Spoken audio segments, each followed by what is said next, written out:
মাহমুদুল্লাহ রিয়াদের বিধ্বংসী ব্যাটিং, ঝড়ো ব্যাটিংয়ে যেন বলে কয়ে বল পাঠালেন সীমানার ওপারে। সমালোচনার জবাবে ফিনিশার রূপে হাজির অভিজ্ঞ রিয়াদ, জয়ও পেল রংপুর রাইডার্স।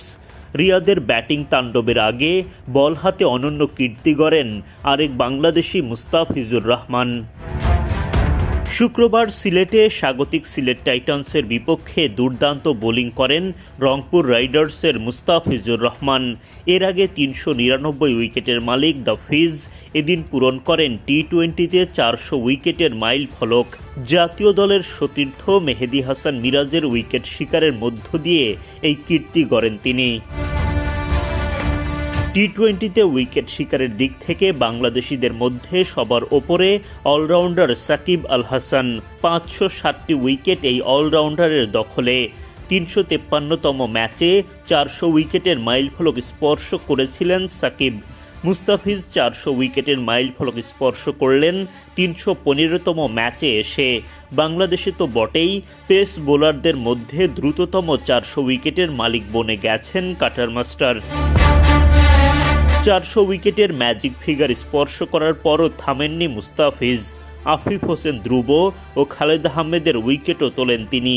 সব মিলিয়ে এদিন সিলেট টাইটান্সের বিপক্ষে ৪ ওভারে ২৪ রান খরচায় ৩ উইকেট শিকার করেন the fees.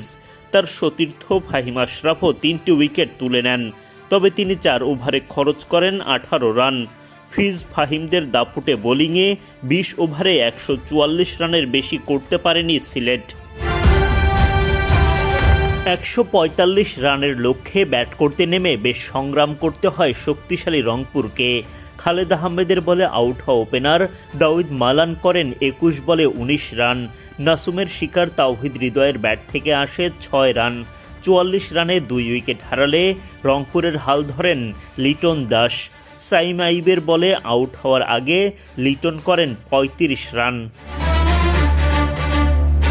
Kyle Meyers out হন ৩১ রান করে। ৯৫ রানে ৪ উইকেট হারানো রংপুরের হয়ে বাজিমাত করেন অভিজ্ঞ মাহমুদুল্লাহ রিয়াদ।